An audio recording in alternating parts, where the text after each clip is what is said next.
When you think of NASCAR drivers that had careers that spanned 2 plus decades, you think of drivers with a lot of success, such as the Bush brothers, Kevin Harvick, Richard Petty, Dale Earnhardt, Jimmy Johnson, Jeff Gordon. But lots of times, there are just drivers that scrape their career off the ground for long periods of time, and they don't have a lot of success to show for it. But still, these drivers should be remembered because they are the backbone of NASCAR as a sport. Their grind and tenacity kept them in fields for long periods of time, and sometimes at one point they were successful.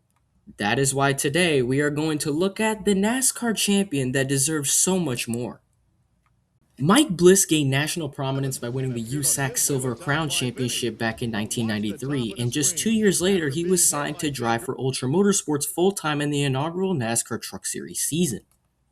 Originally driving the OA, but after some inconsistency, switching to the number 2 after race 8 of the season. And after this number switch, Bliss would become extremely consistent, scoring 8 straight top 10s in the last 9 races to close out the year, which was highlighted by 2 top 5s, which included his first career Truck Series win at North Wilkesboro. After finishing 8th in points, Bliss remained with the team for the next 3 seasons, where he would score a grand total of 5 more wins and having a best points finish of 4th in 1997. However, one of the top team owners in NASCAR saw lots of potential in Bliss, that being Jack Roush, who hired Bliss to drive full-time in his number 99 Exide Batteries Ford, replacing an aging Joe Ruttman. This was Bliss's best chance to get into top-tier equipment and possibly get into the higher series after showing a lot of talent in this high-grade equipment. However, his 1999 season would be extremely inconsistent, arguably his worst season on record aside from maybe the previous year's 1998 season, scoring 5 DNFs, including 3 in the last 4 races, and he only managed a single win late in the season to finish 9th in points.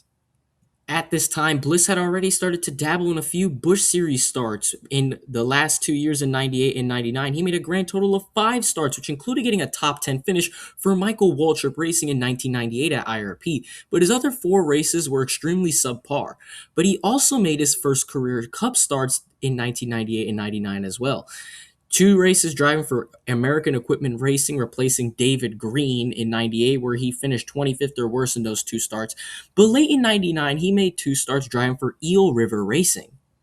These races were subpar, and despite only having 7 Truck Series wins and not really contending for a championship with too much consistency, Bliss decided that he was going to move up to the Cup Series full-time in 2000.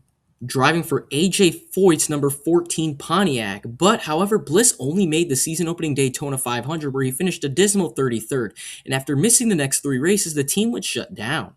Eel River Racing would sign Bliss to drive for the remainder of the 2000 season, beginning at Martinsville, where he ran as well as you probably thought.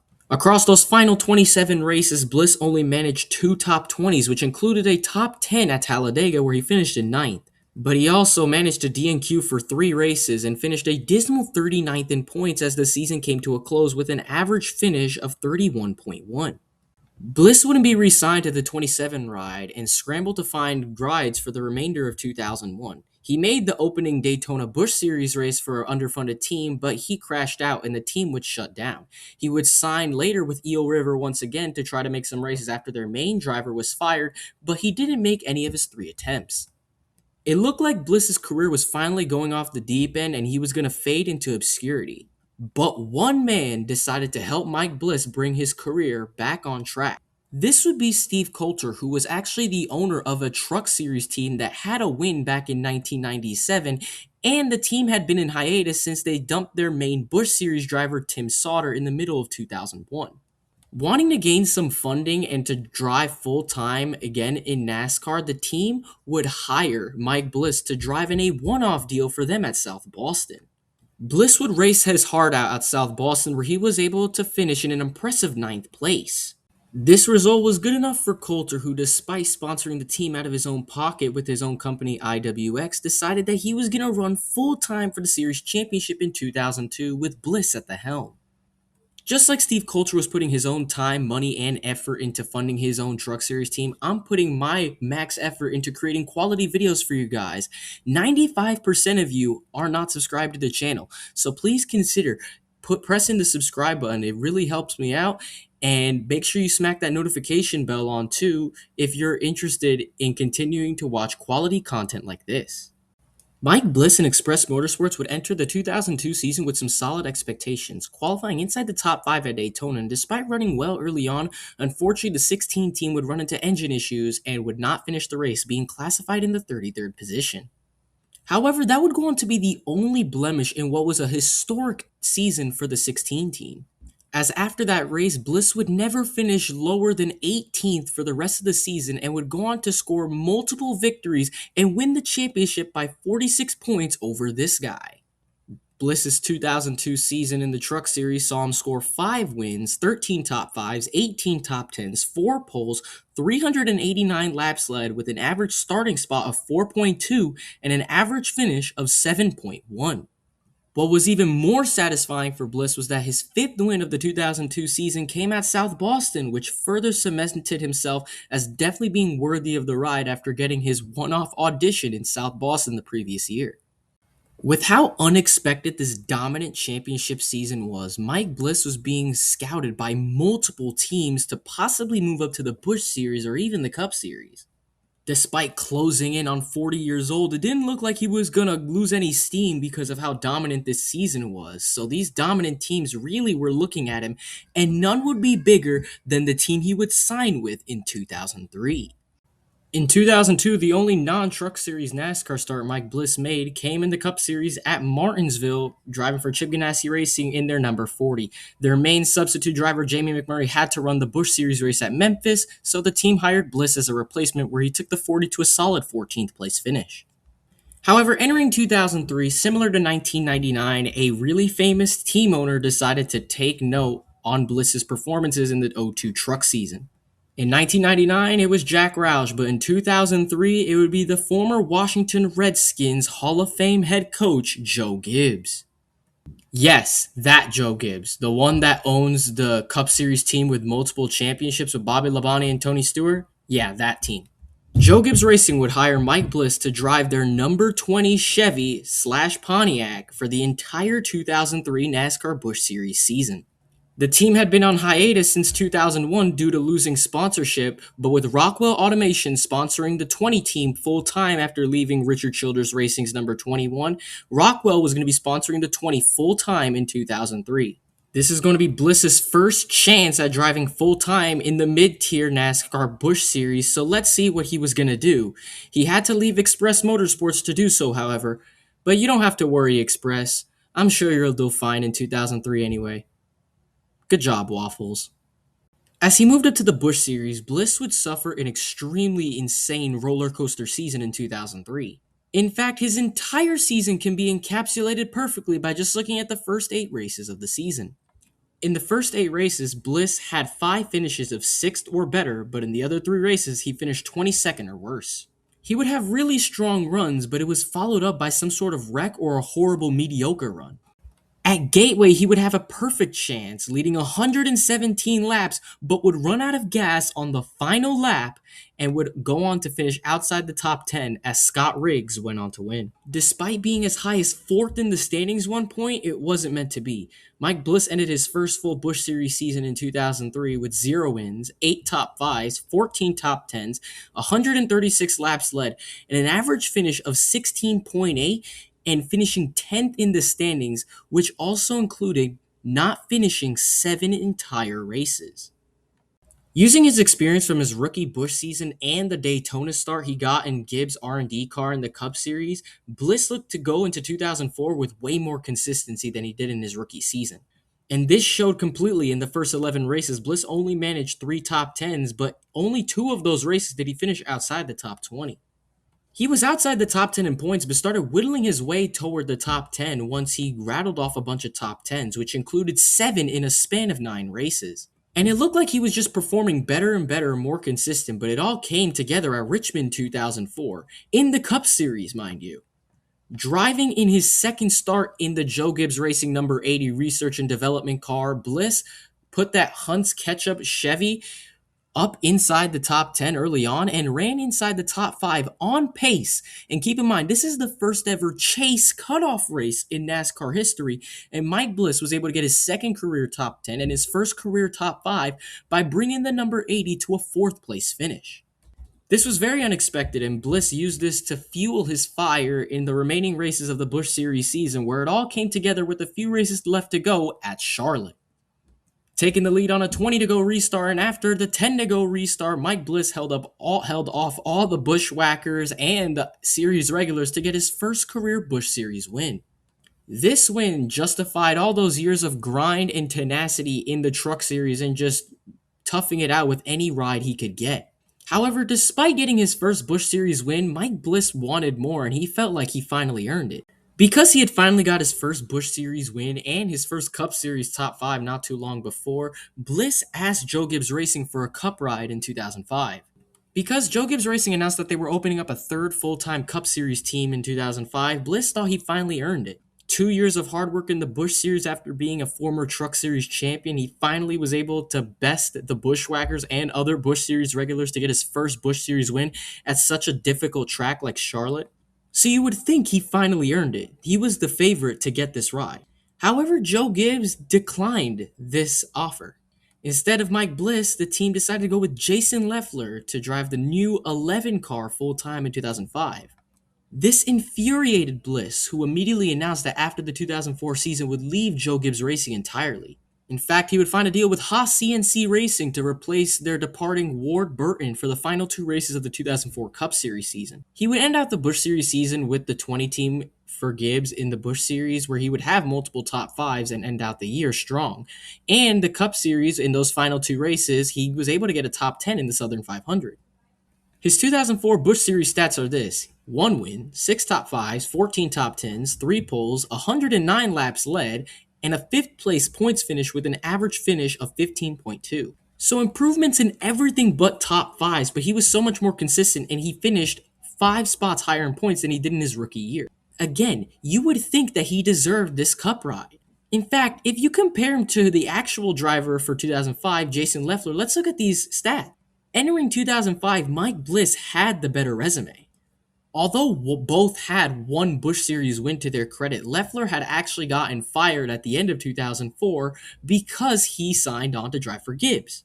And sure, he was higher than Bliss in the Busch Series points, but if you look at it overall, it doesn't really matter. Bliss's great runs in 03, despite his final points tally, showed him to be way more enticing than Leffler.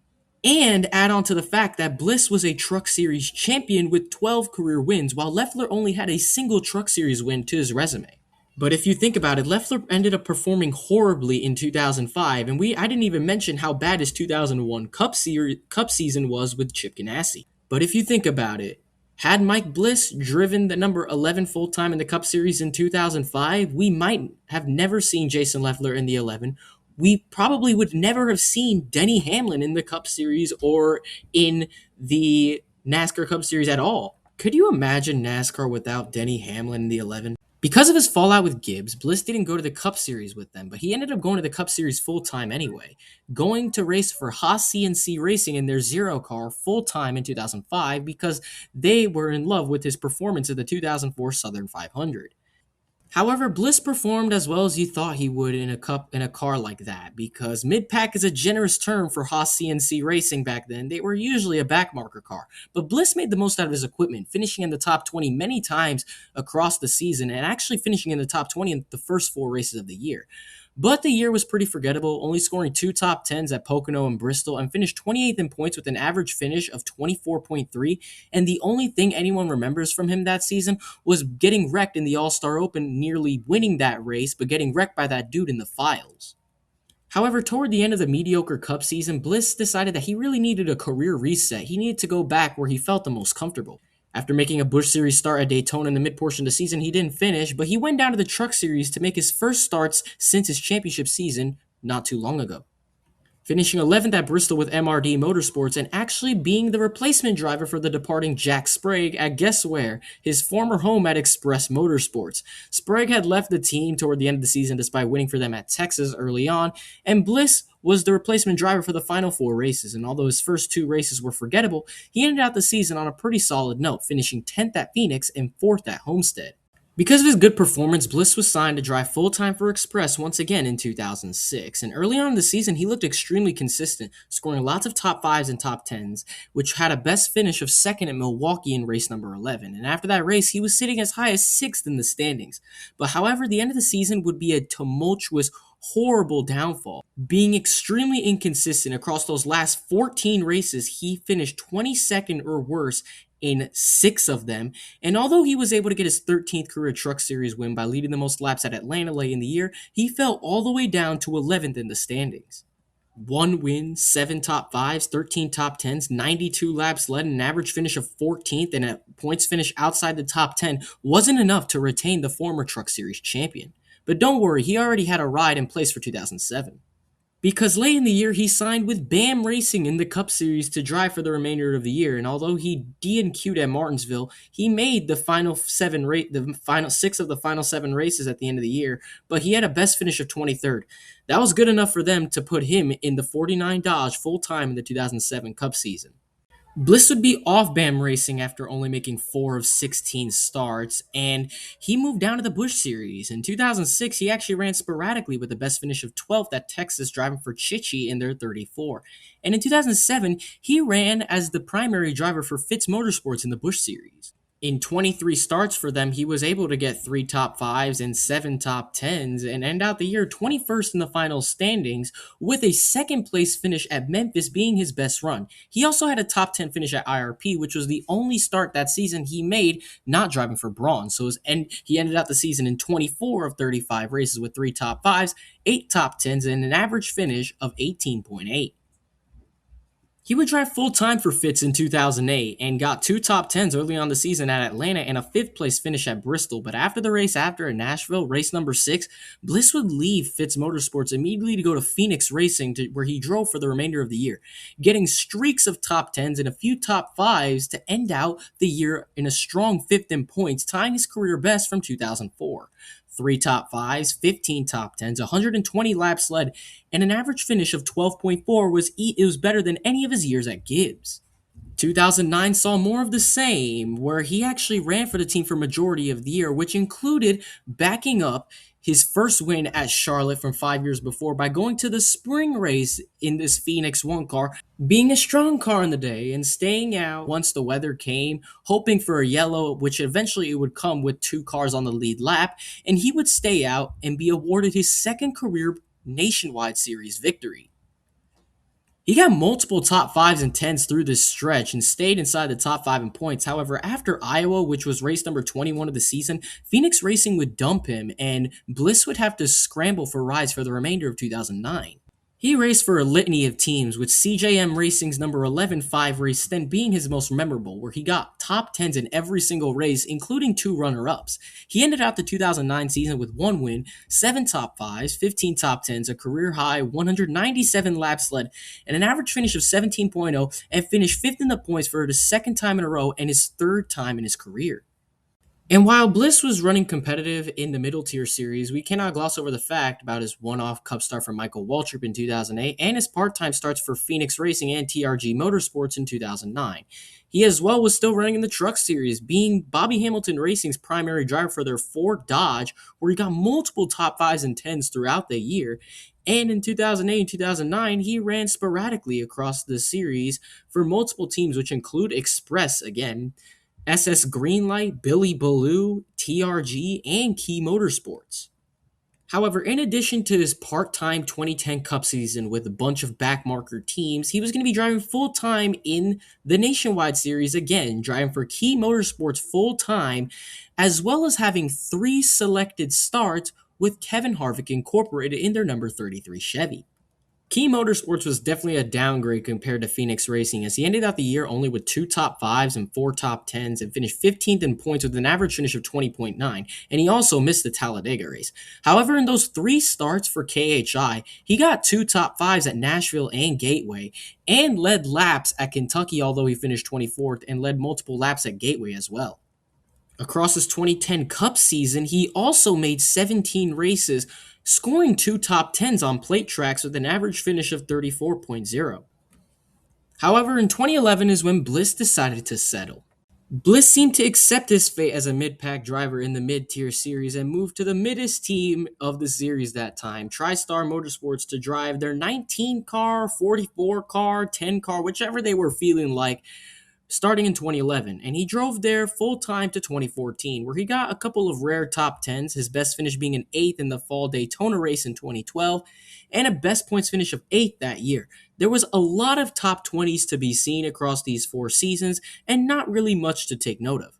He also was a prime candidate for lots of start and park teams in the Cup Series during this time, and there wasn't really much for Bliss to do. He had already shown everything he could have done in the mid-tier series, and now he was just a consistent mid-pack threat in the Nationwide Series. But all careers must come to an end, and it came in 2015 where Bliss reduced his schedule to a part-time effort for TriStar in 2015 in the Nationwide Series, only scoring 2 top 20s in 8 starts in the first 9 races, and he parked in the final 3 races of the season.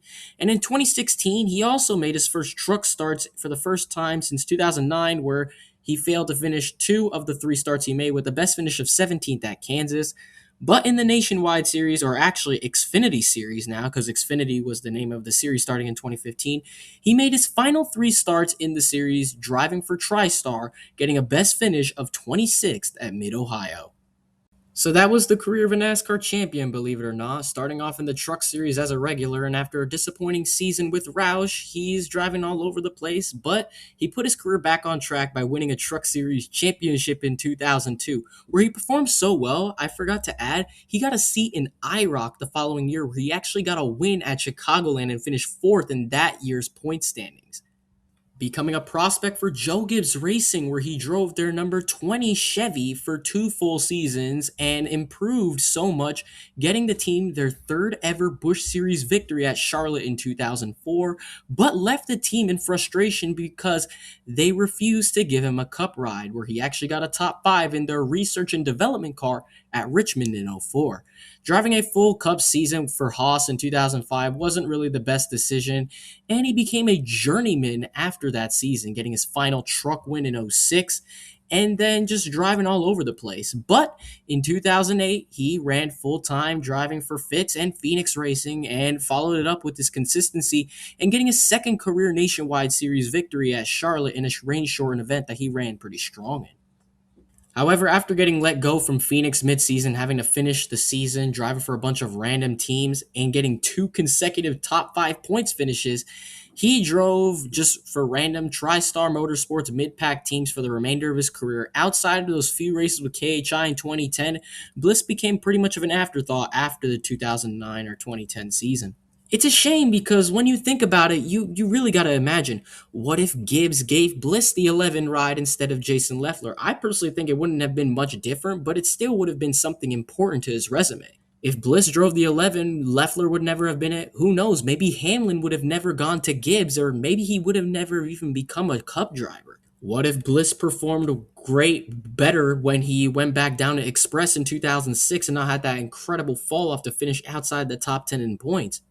What if he didn't get let go from Phoenix Racing? What if he won that race at Gateway for KHI in 2010? Would that have jump-started his career once again? Whatever hypothetical we could think of, it's never actually going to happen because it happened so many years ago. And that's why I think Mike Bliss is the NASCAR champion that deserved so much more.